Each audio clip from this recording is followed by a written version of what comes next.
जय हिंद साथियों, स्वागत है आप सभी का हमारे यूट्यूब चैनल पर। जैसा कि आज 9 जनवरी 2025 को यूजीसी नेट ज्योग्राफी का पेपर था, तो आज हम इस वीडियो में करने वाले हैं ज्योग्राफी का पेपर एनालिसिस, जो कि हम इस वीडियो में देखेंगे कि किस टाइप से प्रश्न पूछे गए थे, वो कौन कौन से प्रश्न थे जो आज ज्योग्राफी यूजीसी नेट के एग्ज़ाम में पूछे गए थे। तो इसमें हम आज लगभग 45 से 50 प्रश्न करेंगे, जो कि एग्ज़ाम से रिलेटेड हैं, ऑथेंटिक हैं और जो एग्ज़ाम में पूछे गए हैं वही प्रश्न हम इसमें देखने वाले हैं। तो चलिए स्टार्ट करते हैं बिना देरी किए हुए। पहला प्रश्न जो हमारा पूछा गया था वो ये था कि जो केंद्र स्थल सिद्धांत है, सेंट्रल प्लेस थ्योरी से ये था कि K7 का संबंध किससे है। K7 का जो संबंध है वो प्रशासनिक क्षेत्र से है।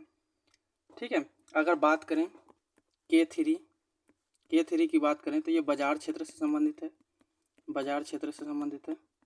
अगर K4 की बात करें तो ये है परिवहन से संबंधित। ठीक है, तो हमारा जो प्रश्न पूछा गया था वो K7 से पूछा गया था, तो इसका राइट आंसर प्रशासनिक क्षेत्र होगा।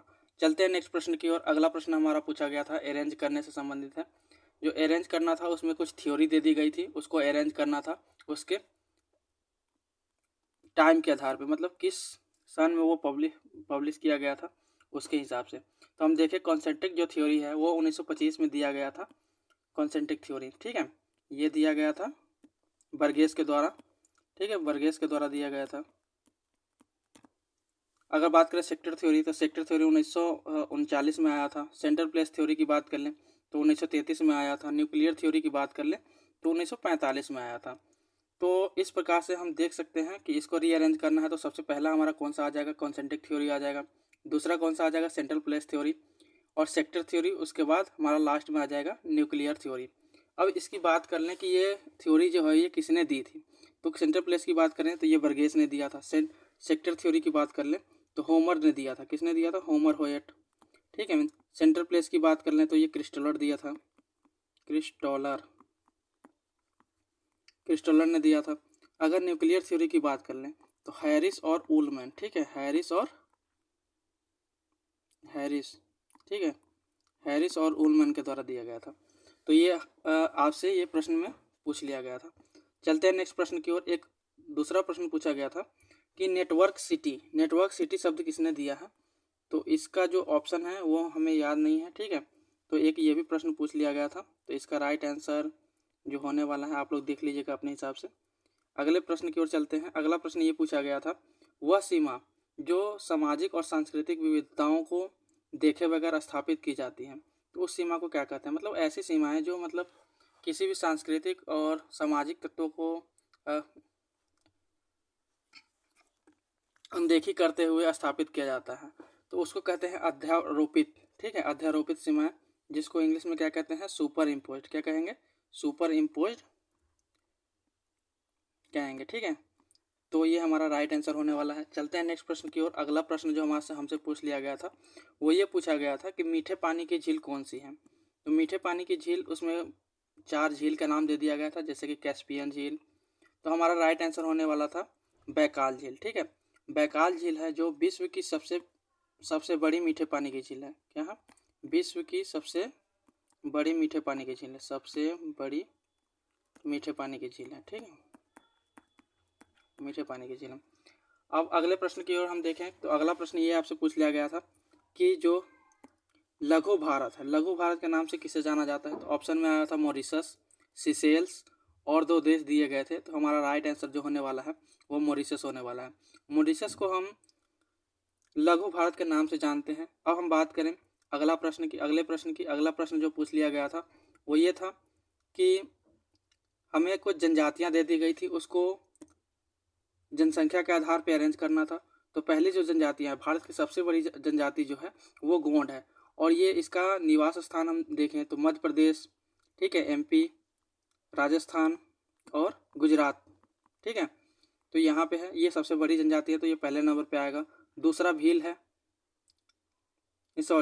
जो गोंड जनजाति है वो MP छत्तीसगढ़ में है, और भील जनजाति यहाँ पे है। ठीक है, MP, राजस्थान, गुजरात जो है ये भील है। और बात करें तीसरे जनजाति की, तीसरी सबसे बड़ी जनजाति इसमें जो है ऑप्शन के हिसाब से वो संथाल था, और लास्ट में जो है वो सबसे कम जनजाति जो है मुंडा की है, ठीक है, सबसे कम जनसंख्या। तो इस प्रकार से हमको रीअरेंज करना था, तो ये हमारा राइट आंसर होता। चलते हैं नेक्स्ट प्रश्न की ओर। अगले प्रश्न की बात करते हैं हम कि अगला प्रश्न क्या पूछ लिया गया था। क्षेत्र विस्तार पूछा गया था, कुछ मिट्टियों के नाम दे दिए गए थे। जैसे भारत को हम बात करें तो 8 मिट्टी क्षेत्र में बांटा गया, ठीक है। उसमें से हम देखें तो काली मिट्टी, लेटराइट मिट्टी, जलोढ़ मिट्टी और मरुस्थलीय मिट्टी। तो काली मिट्टी की बात कर लें तो ऑप्शन में आया था कि ये महाराष्ट्र और गुजरात के क्षेत्र से हमें मिलान करना था। लेटराइट की मिट्टी की बात करें तो केरल और गोवा क्षेत्र से मिलान करना था। और जलोढ़ मिट्टी की बात करें तो यह गंगेटिक क्षेत्र में पाया जाता है। और मरुस्थलीय मृदा की बात करें तो यह राजस्थान के पश्चिमी भागों में पाया जाता है। चलते हैं नेक्स्ट प्रश्न की ओर। अगला प्रश्न जो हमसे पूछ लिया गया था वो ये था कि कुछ राज्य दे दिए गए थे और पूछा गया था कि किसकी सीमाएं जो है, समुद्री सीमाएं, ठीक है, वो सबसे बड़ी है। तो समुद्री सीमाएं की अगर बात करें तो एक ऑप्शन में आया था गुजरात, तमिलनाडु, आंध्र प्रदेश। तो यहाँ पे देखेंगे तो गुजरात की जो तटीय क्षेत्र है वो 1600 किलोमीटर है, जो कि सबसे लंबी है। उसके बाद हमारा क्या होगा, तमिलनाडु की जो सीमा है वो 1000 किलोमीटर है। फिर उसके बाद आंध्र प्रदेश आएगा, आंध्र प्रदेश की सीमा 975 किलोमीटर है। अंडमान निकोबार द्वीप समूह की जो सीमा है वो 640 किलोमीटर है। तो ये लास्ट में आएगा। तो इस टाइप से हमें रीअरेंज करना था, तो आप लोग शायद रीअरेंज किए होंगे। इसमें से आप लोग मिलान कर सकते हैं जो आपका सही होगा या गलत होगा, ठीक है। चलते हैं नेक्स्ट प्रश्न की ओर। अगला प्रश्न है हमारा, एक प्रश्न पूछा गया था कि इकोसिस्टम शब्द जो है वो किसने दिया है। तो ये काफ़ी आसान शब्द है, आसान प्रश्न था, जो कि ये टांसले के द्वारा दिया गया था। और ये कब दिया था टांसले ने, 1935 में। कब दिया था, 1935 में। एक और आसान सा प्रश्न पूछ लिया गया था, इकोलॉजी जो शब्द है वो किसने दिया है, हैकल ने दिया है। कब दिया है, 1866 में। तो 1866 में। आप भी ये भी देख सकते हैं कि आपका भी सही होगा शायद, ये दोनों तो सही होंगे क्योंकि काफ़ी ये आसान सा सवाल पूछा गया था। चलते हैं अगले प्रश्न की ओर। अगला प्रश्न जो हमारा पूछ लिया गया था वो ये पूछा गया था कि आयरन एंड स्टील उद्योग से पूछा गया था। उसमें विश्वेश्वरैया पूछ लिया गया था कि विश्वेश्वरैया जो आयरन एंड इस्पात कारखाना है वो कहाँ पे है। तो ये हम देखें, इसका राइट आंसर क्या होने वाला है, कर्नाटक, ठीक है। जो विश्वेश्वरैया है वो कहाँ पे है, कर्नाटक में है। उसी में बात कर ले टाटा एंड स्टील कंपनी, ये झारखंड में है, ठीक है, जमशेदपुर। अब हम बात करें ह्यूमन ज्योग्राफी, ठीक है। ये पूछ लिया गया था कि 4 ऑप्शन दे दिए गए थे और इसमें ये पूछा गया था कि ह्यूमन ज्योग्राफी का कौन सा भाग नहीं है। तो ह्यूमन ज्योग्राफी का भाग नहीं पूछा गया था, तो ये हो जाएगा क्वांटिटेटिव ज्योग्राफी। क्वांटिटेटिव ज्योग्राफी जो है वो ह्यूमन ज्योग्राफी के अंतर्गत नहीं आता है। जबकि हमें ये ऐसा लगता है कि क्वांटिटेटिव ज्योग्राफी क्या होगा, ह्यूमन ज्योग्राफी का पार्ट होगा। लेकिन ये हमारा राइट आंसर है, क्योंकि क्वांटिटेटिव ज्योग्राफी जो है वो ह्यूमन ज्योग्राफी के अंतर्गत नहीं आता है। क्योंकि ह्यूमन ज्योग्राफी में जो है हम क्वांटिटेटिव और क्वालिटेटिव दोनों तरीके से अध्ययन करते हैं, ठीक है। तो इसीलिए हमारा राइट आंसर क्या होगा, क्वालिटेटिव ज्योग्राफी होगा। क्वांटिटेटिव ज्योग्राफी राइट आंसर होगा, ये ह्यूमन ज्योग्राफी के अंतर्गत नहीं आता है। अगले प्रश्न की बात करें। अगला आपसे पूछ लिया गया था कि कुछ बांध के नाम दे दिए गए थे, उसके बाद राज्य से मिलान करना था। तो हम देखते हैं कि कौन कौन से बांध थे वो पूछा गया था। तो हम देखें, सबसे पहला ऑप्शन था हमारा नागार्जुन सागर डैम से पूछा गया था कि नागार्जुन सागर जो डैम है वो कहाँ पे है। तो आपको राइट आंसर क्या होना था, आंध्र प्रदेश। अगर मेट्टूर बांध की बात करें तो मेट्टूर बांध कहाँ पे है, तमिलनाडु में है। और नागार्जुन सागर और ये दोनों कृष्णा नदी पे स्थापित हैं, ठीक है। अगर बात करें जो ऑप्शन नंबर डी था उसमें था इडुक्की। तो इडुक्की जो था वो केरल में है, ठीक है, इडुक्की नदी पे है। तो इस टाइप से आपको मिलान करना था। तो आई होप आपका जो है प्रश्न सही होगा, आपने सही मिलान किया होगा। चलते हैं नेक्स्ट प्रश्न की ओर। अगला प्रश्न जो पूछा गया था थर्मोडायनेमिक्स नियम से पूछा गया था। तो थर्मोडायनेमिक्स में 2 टाइप के जो हैं इसके नियम होते हैं, ठीक है, रूल्स। थर्मोडायनेमिक के 2 रूल होते हैं। एक में होता है, पहला रूल जो है उसमें यह कहा गया है कि ऊर्जा का ना तो क्या होता है, न तो विनाश होता है ना ही उत्पादन होता है, ठीक है। वो एक जगह से दूसरी जगह क्या होता है, एक स्थान से एक जीव से दूसरे जीव में क्या होता है, ट्रांसफर होते रहता है, ठीक है। और बात करें थर्मोडायनेमिक्स के द्वितीय नियम, तो दूसरा नियम से पूछा गया था। वो ये पूछा गया था कि ऊर्जा का जो ह्रास है, लोप है, वो एक जीव से दूसरे जीव में जब जाता है ऊर्जा, तो वो कितने % का लोप हो जाता है। तो वो 90% का लोप होता है, ठीक है। बाकी 10% ही क्या होता है, दूसरे तक पहुंच पाता है। तो हमें लोप पूछा गया था। ऑप्शन में 4 चीज दे दिए गए थे, 80%, 90%। तो उसमें से 90% जो था हमारा राइट आंसर होने वाला था। चलते हैं नेक्स्ट प्रश्न की ओर। अगला प्रश्न हमसे पूछा गया था एसी ड्रेन से। इसमें 4-5 गैसों के नाम दे दिए गए थे, उसमें 2 गैसों का नाम चूज करना था जो 2 सही थे। तो उसमें जो हमारा राइट आंसर होने वाला था वो नाइट्रोजन सल्फाइड और सल्फर डाइऑक्साइड हमारा सही होना था, जो कि एसी ड्रेन के लिए क्या है, जिम्मेदार है। जैसा कि आपने सुना होगा कि एसिड रेन के कारण क्या होता है, जो भी मार्बल्स हैं वो धीरे धीरे ढहने लगते हैं। जैसा कि आपने देखा होगा कि आगरा का जो ताजमहल है वो अम्लीय वर्षाओं के कारण या अम्लीयता के कारण वायुमंडल में वो क्या हो रहा है, उसका धीरे धीरे क्षरण हो रहा है। अगला हम बात करें, जो अगले प्रश्न की बात करें, तो अगला पूछा गया था ओपेक से। ओपेक में क्या होते हैं कि 13 देश हैं, ठीक है। वर्तमान में कितने हैं, 14 देश हैं। इसमें से हम देखें ज़्यादातर क्या है, अफ्रीका के देश हैं। फिर उसके बाद गल्फ़ के जो 5 देश हैं वो हैं। तो हमसे जो पूछा गया था वो यहाँ पे दक्षिण भारत लिखा गया है, तो यहाँ पे दक्षिण अमेरिका है, ठीक है। दक्षिण अमेरिका के देशों को पूछा गया था कि कौन से देश हैं जो ओपेक में शामिल हैं। तो ऐसे तो 2 देश शामिल हैं, एक है वेनेजुएला और दूसरा है इक्वेडोर। तो हमारे जो प्रश्न में पूछा गया था वो हमारा वेनेजुएला था, तो वेनेजुएला हमारा राइट आंसर होने वाला था। इक्वेडोर था नहीं, तो वेनेजुएला आप लोग को लगाना था। चलते हैं नेक्स्ट प्रश्न की ओर। अगला प्रश्न जो हमसे पूछा गया था वो ये पूछा गया था इंसो से संबंधित था, जो कि क्या होता है, दक्षिणी दोलन कहते हैं उसको, इंसो, ठीक है, जिसमें अलिनो और लालिनो दोनों समाहित होते हैं। तो ये किसका परिणाम है, ये पूछा गया था। तो जो ऑप्शन नंबर डी में था वैश्विक ऊष्मन, ये उसी का परिणाम है, ठीक है। तो ये हमारा राइट आंसर होने वाला था। अब ये पूछा गया था कि अल्बिडो के हिसाब से, अल्बिडो मतलब क्या होता है कि जो भी प्रकाश आ रही है, ठीक है, शॉर्ट वेव के रूप में, वो कितने % रिफ्लेक्ट हो जा रही है, किस समतल का कितना रिफ्लेक्शन पावर है उसको बताता है। तो हम बात करें तो काला बादल जो है ये सबसे ज़्यादा इसका अल्बिडो होता है। ये रीअरेंज किया हुआ है, आपको जो ऑप्शन में दिया गया था वो इधर उधर दिया गया था। तो काला बादल हमारा पहला हो जाएगा, दूसरा क्या हो जाएगा, बालू, तीसरा जो हो जाएगा काली मिट्टी, और सबसे कम क्या होगा, जल। तो इस प्रकार से आपको रीअरेंज करना था। अगला जो प्रश्न पूछा गया था वो नदी और उसके लंबाई से पूछा गया था, ठीक है, कि उसको रीअरेंज करना था कि कौन से नदी की लंबाई कितनी है, ठीक है।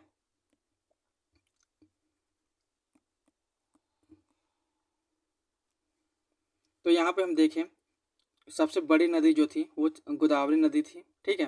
गोदावरी नदी की लंबाई कितनी है, 1453 किलोमीटर है, 53 किलोमीटर है। और अगर बात करें दूसरी सबसे बड़ी नदी थी चंबल नदी, बी, ऑप्शन नंबर बी पे क्या आता, दूसरे नंबर पर चंबल नदी। तीसरे की बात करें तो वो कोसी नदी थी 730 किलोमीटर, और अंतिम जो था दामोदर नदी वो चौथे नंबर पर था। तो इस प्रकार से हमको रीअरेंज करना था इसके लंबाई के आधार पर, ठीक है। चलते हैं नेक्स्ट प्रश्न की ओर। अगला जो प्रश्न हमसे पूछ लिया गया था ये पूछा गया था कि कुछ नदियों के नाम दिए गए थे, उसके उद्गम स्थान के बारे में पूछ लिया गया था कि ये नदियाँ कहाँ से निकलती हैं। तो इसमें हम सबसे पहले देखें तो सिंधु नदी जो है वो मानसरोवर झील से निकलती है, ठीक है, ये मिलान करना था इसको। फिर उसके बाद हम देखें सतलज नदी, ये कहाँ से निकलती है, राकासताल झील से निकलती है, जो कि मानसरोवर में स्थित है। ब्यास नदी की बात करें ये रोहतांग दर्रे से होते हुए आती है। फिर उसके बाद रावी नदी की बात कर लें तो ये धौलाधर श्रेणी से निकलती है, बारालाचा दर्रे से आती है। अब हम बात करें कुछ पर्वतों के नाम दे दिए गए थे, उसको ऊंचाई के आधार पर रीअरेंज करना था। तो उसमें मकालू, कंचनजंगा, अन्नपूर्णा, धौलाधर और लहासा का नाम दिया गया था। तो इसमें जो पहला है सबसे ऊंची चोटी जो है वो कंचनजंगा है, उसके बाद क्या है, दूसरे नंबर मकालू, तीसरा अन्नपूर्णा, धौलाधर। इस प्रकार से हमारा राइट आंसर होने वाला था। तो आप लोग इससे देख सकते हैं और यह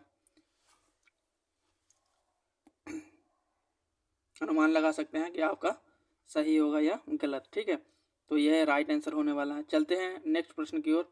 अगला प्रश्न जो पूछा गया था वो मैकाइंडर से था। मैकाइंडर की जो थ्योरी है उससे पूछा गया था, हार्टलैंड थ्योरी, ठीक है, हृदय स्थल सिद्धांत उसको कहते हैं, हृदय स्थल सिद्धांत, उससे पूछा गया था। उसमें 4 ऑप्शन दे दिए गए थे। उसमें ये कहा गया था कि जो पूर्वी यूरोप पर शासन करता है वो हृदय स्थल को नियंत्रित करता है, तो वो तो सही था, लेकिन जो उसमें गलत था वो चूज करना था। तो गलत उसमें जो था वो ये था कि जो पश्चिमी यूरोप पर शासन करता है वो हृदय स्थल को नियंत्रित करता है, ये उसमें गलत था। तो हमारा ये राइट आंसर होने वाला था। चलते हैं नेक्स्ट प्रश्न की ओर। अगला प्रश्न जो पूछा गया था वो एंडरसन की थ्योरी से पूछा गया था। उसमें 4 क्षेत्र दिए गए थे। कौन कौन से दिए गए थे? औद्योगिक क्षेत्र, वाणिज्यिक क्षेत्र, जीवन शैली क्षेत्र और आवासीय क्षेत्र। तो हमारा जो है एंडरसन की थ्योरी से औद्योगिक क्षेत्र, वाणिज्यिक क्षेत्र, आवासीय क्षेत्र ये तीनों आते हैं, लेकिन जो जीवन शैली है ये नहीं आता है, तो नहीं पूछा गया था। तो जीवन शैली हमारा राइट आंसर होने वाला था। चलते हैं नेक्स्ट प्रश्न की ओर। अगला प्रश्न जो था वो माल्थस से पूछा गया था। माल्थस से कुछ स्टेटमेंट दे दिए गए थे, उससे प्रश्न पूछा गया था।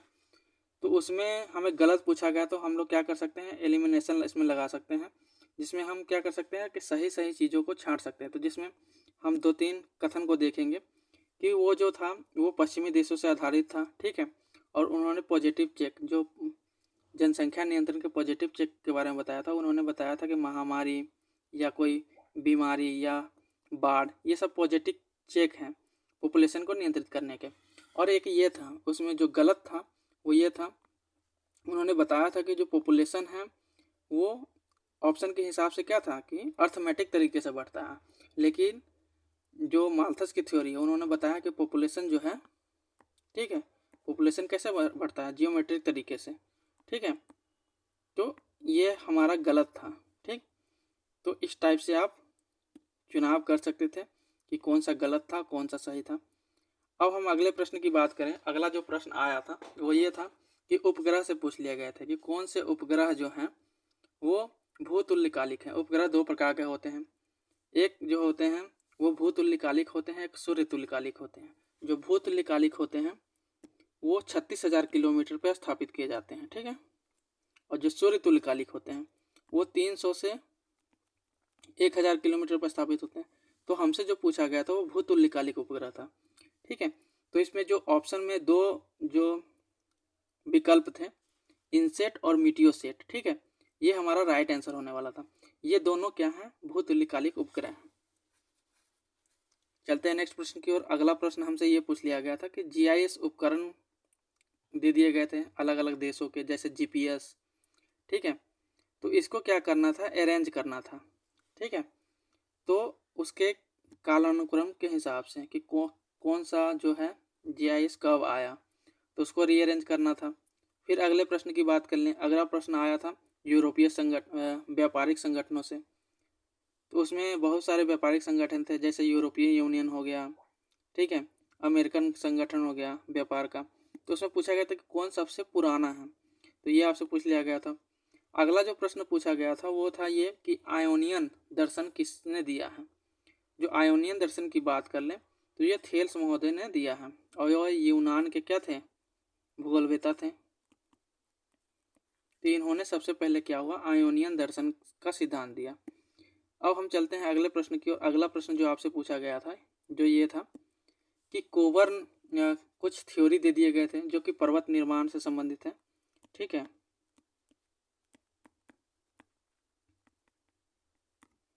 उसमें ये पूछा गया था कि भूसन्नति सिद्धांत जो है, भू अभिनति सिद्धांत जो है वो किसने दी है, कोबर्न ने दी है।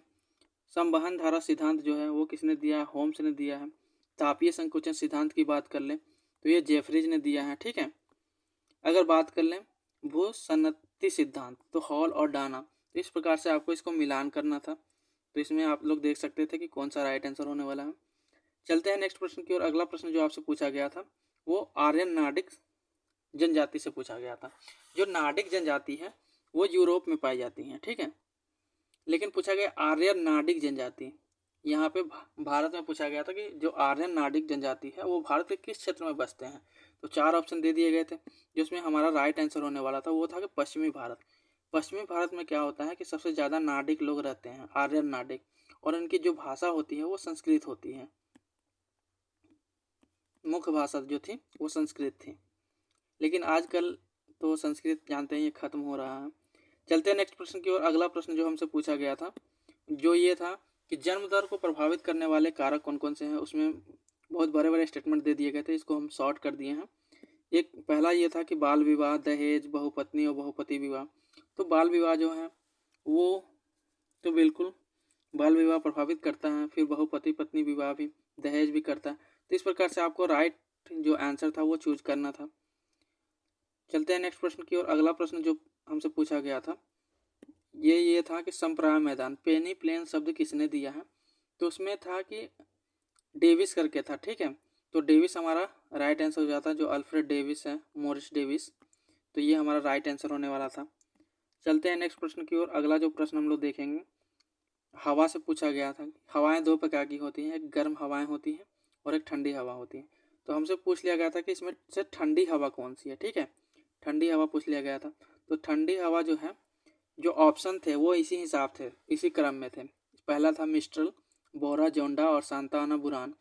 तो जो हमारा जो इसमें तीन जो हैं वो ठंडी हवाएं हैं। पहला कौन सा है, मिस्ट्रल, दूसरा बोरा और तीसरा बुरान।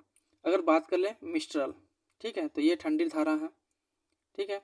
और कहाँ चलती हैं, यूरोपियन देशों में चलती हैं। बोरा की बात कर लें तो ये एड्रियाटिक सी में चलती हैं, एड्रियाटिक सी।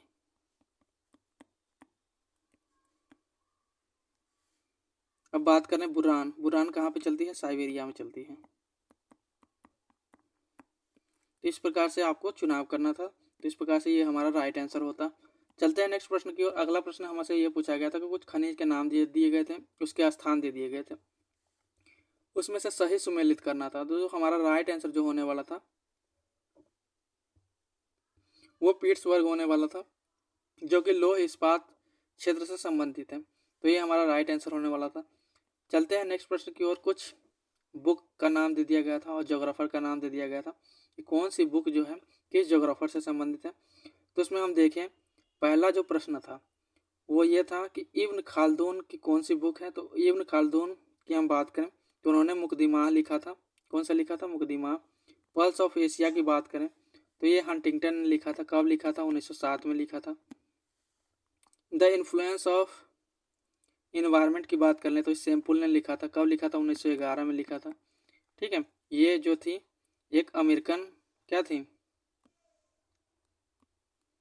इन्होंने अमेरिका का काफ़ी स्टडी किया था, ठीक है। और ये जर्मन भूगोलवेता थी। फिर उसके बाद कर लें हम एंथ्रोपोजियोग्राफी जो है रेडजल ने लिखा था, ठीक है। तो इस प्रकार से हमारा राइट आंसर होने वाला था। चलते हैं नेक्स्ट प्रश्न की ओर। अगला जो प्रश्न आप हमसे पूछा गया था वो ये था कि जो एग्रीकल्चर ज्योग्राफी से था, ठीक है। और इसको क्रम में सजाना था कि किसकी थ्योरी सबसे पहले आई थी और किसकी सबसे बाद में। तो इसको हमको क्रम में लगाना था। एग्रीकल्चर ज्योग्राफी से था, किससे था, एग्रीकल्चर ज्योग्राफी से, ठीक है। तो इसमें पूछा गया था बीवर सबसे पहला हमारा जो था बीवर की थ्योरी आई थी। फिर उसके बाद कीकू काजुदोई ने बीवर की आलोचना की थी। फिर रफ़ीउल्लाह ने थ्योरी दी थी इन दोनों की आलोचना करते हुए। लास्ट में हमारा क्या हो जाएगा, कंपोज। तो इस प्रकार से हमारा राइट आंसर इस क्रम में होने वाला था। चलते हैं नेक्स्ट प्रश्न की ओर। अगला हमसे प्रश्न पूछा गया था जो कि क्लाइमेटोलॉजी से था।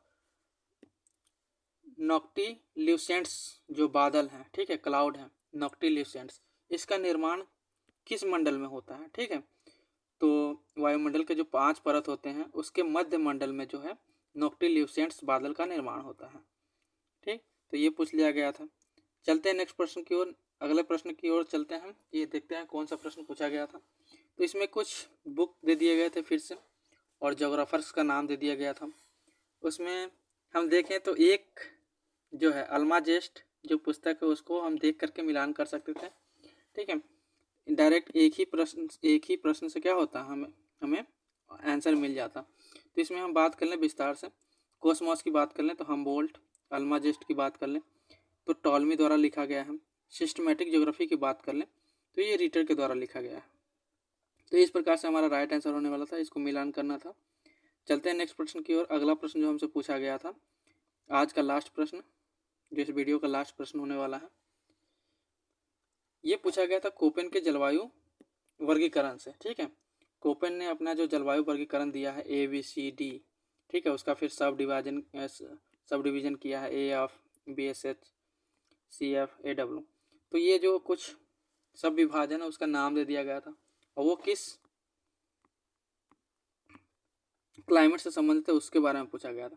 तो अगर बात कर लें AF की, तो AF जो है उष्णकटिबंधीय आर्द्र जलवायु है।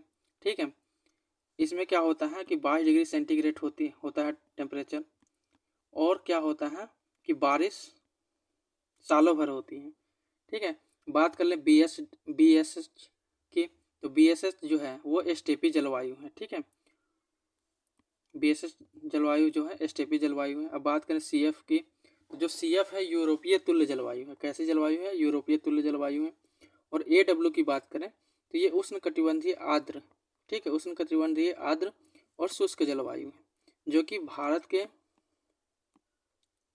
किस तट पे पाई जाती है? ये AW ये मालाबार तट पे पाई जाती है। किस पे? मालाबार तट। इस प्रकार की जलवायु पाई जाती है।